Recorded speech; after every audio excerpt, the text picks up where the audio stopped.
Hey everyone, hope you're doing well. This is Martin Smith. We're going to get back to a little bit more Van Halen analysis. We're going to start discussing why Ed was so amazing, how he changed the world, what was different about these records and his playing than ever existed before, and how it deeply affected me and probably touched you guys too to the same degree because, I think we all agree that Ed was the guy, right? I don't think there's any contention about that. Maybe it's Taylor Swift though this week. Yeah, didn't get that right, did I? Maybe it's Taylor Swift who's the best guitarist in the world. Aye, come on. It's Ed. So without further ado, first album, first tune, first thing that anybody ever heard from Van Halen outside of California probably. And we're talking about Van Halen 1, Running with the Devil. Here we go. So you put your needle on the record and the first sound you hear is this.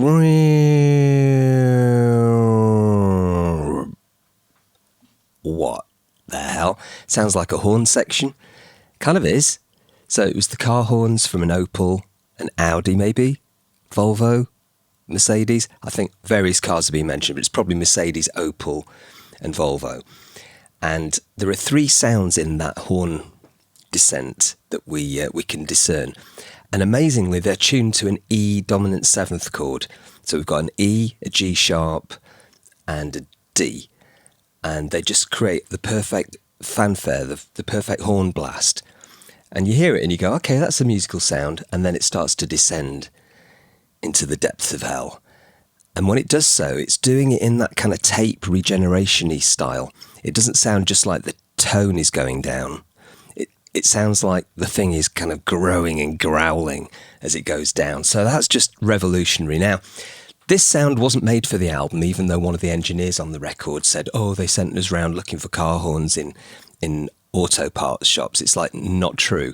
So Ed made this as a floorboard effect for live use.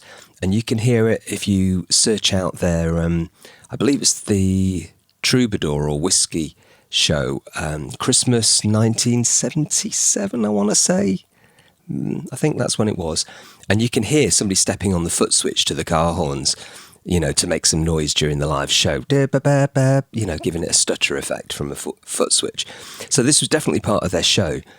It's also referenced on the Gene Simmons Zero demos.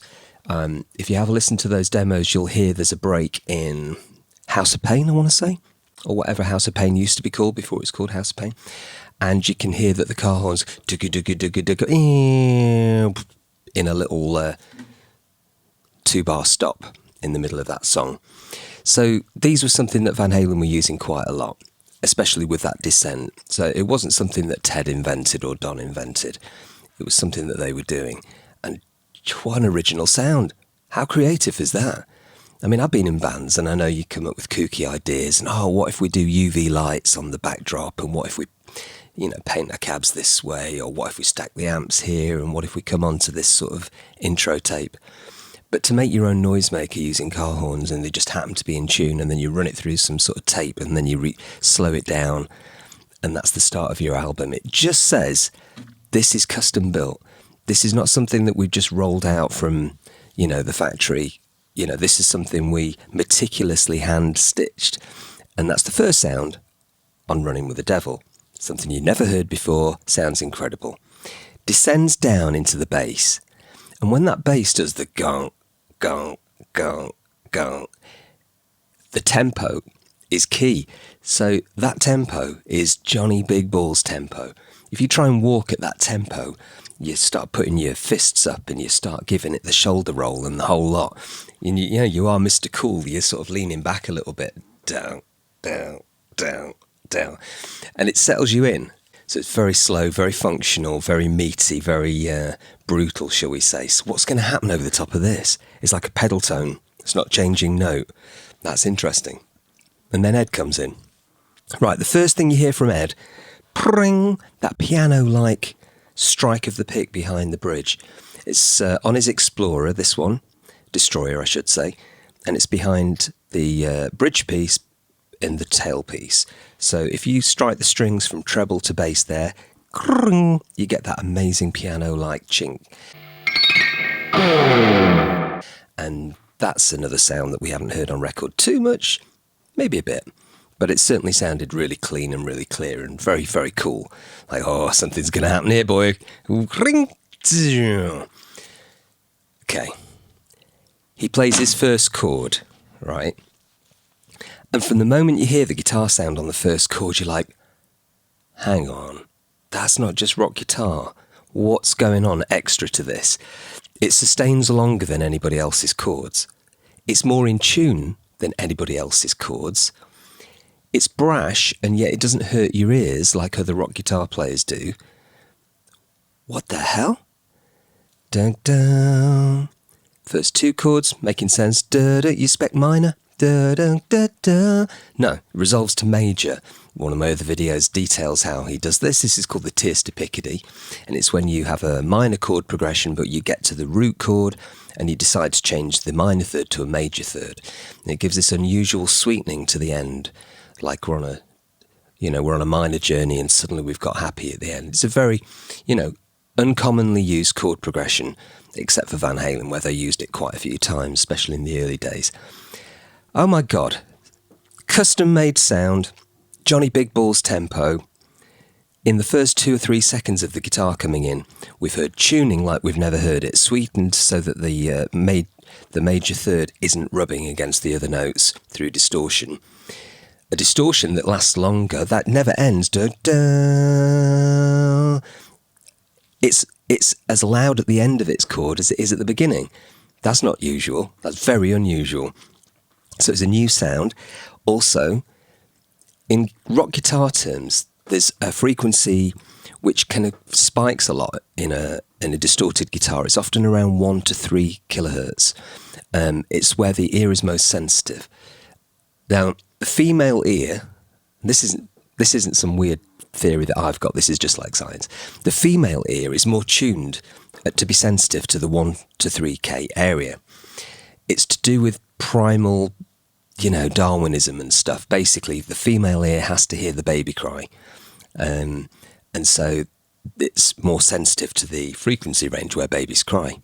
Who'd have thunk it, right? But the problem is, rock guitar also lives in that frequency range. And so the female ear is a bit more sensitive to that frequency than the male ear. So guys listen to guitar rock and they go, yeah, it's guitar rock, yeah. Girls listen to it and go, it's so screamy, it's so screechy. That's the reason why your girlfriend hates heavy metal. Don't tell her I said this. She'll shut me down. But it's true. And Ed realised this, or maybe Don Landy realised this, and somehow managed to shave away the harshness of 1 to 3K. Now, today we might do that using a ribbon mic or dynamic EQ, or just, literally sculpt away some EQ from that frequency. Not sure how Don did it. He had limited tools at his disposal.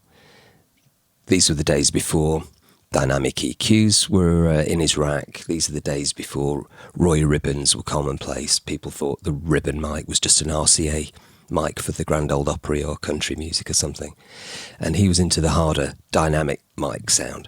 So somehow Don got in there, de-harshed it in the 1 to 3K area,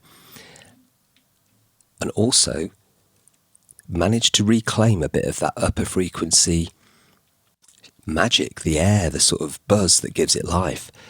Guitar amps don't necessarily have a lot of that top air frequency, especially like a vintage 30 cab starts to roll off, between 5K, maybe in 8K. It's pretty much gone. Whereas if you look at Van Halen's sound, the guitar still has residue of high frequencies going up to like 10K maybe. Just a little shelf of it there, but it's enough to give your ears a little sizzle. Perfectly judged. That's what's going on with his guitar sound. Wow.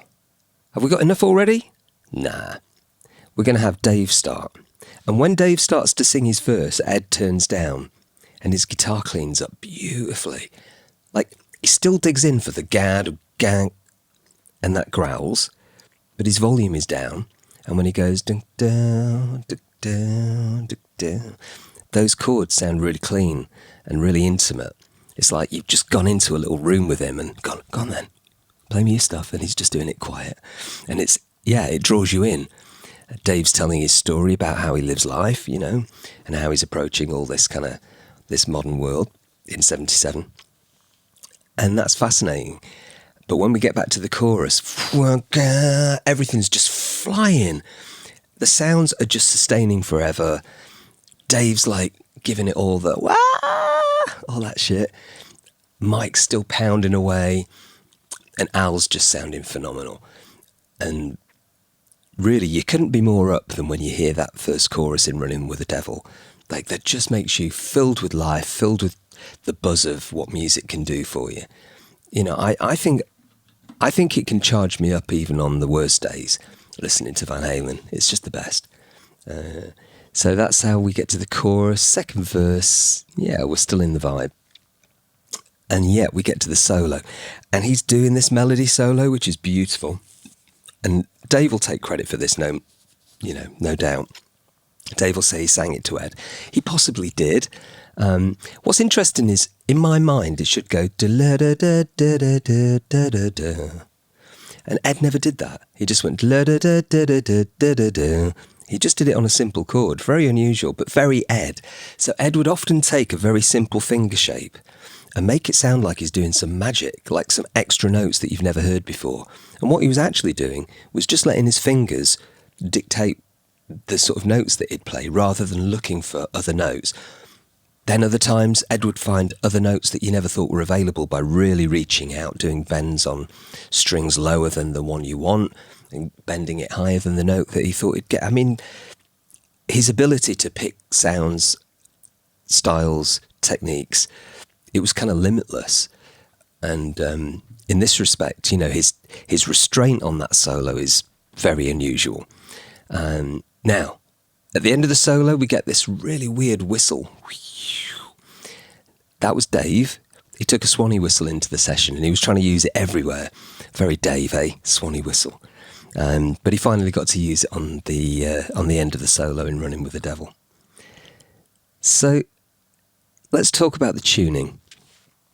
Now, guitar tuning isn't right, never has been. We've got Pythagoras to thank for that. Now, Pythagoras was one of these Greek mathematicians who actually divided the 12-tone system up into, well, it wasn't the 12-tone system.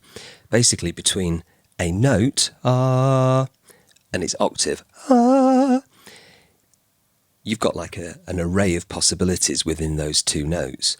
And what Pythagoras did was try to divide it up into separate notes, 12 tones, in which he could call those intervals, and you could select certain arrangements of those intervals and stack them on top of each other, and that would make a chord. And he'd worked it out pretty well. The trouble with Pythagoras was he was a super religious guy, and he wanted all of his theories to add up to whole numbers, because he thought that was pure and godly to use whole numbers. He thought fractions were the work of the devil. So he couldn't go into fractions to make his Pythagorean formula work. So he stuck with whole numbers. And it didn't work. It was a little bit out by a gnats. And that's why we've got these issues where, you know, the major third can often sound a little bit too high, on the verge of rubbing. If you flatten a major third note, it'll often sit better in the chord than if it's at correct tuner pitch, shall we say. And that's what Ed does. So on his B string, in that A-shaped chord that he uses in Running with the Devil, it's like the finger is across the D, G and B strings in a bar. Dun, dun, dun, dun, dun, dun. So in that chord, he's lowered the sound of the B string and a little bit of the top E string to sort of sit well with it. But he's lowered that B string so that the major third interval doesn't rub against the other notes through distortion and sound aggressively, you know, abrasive.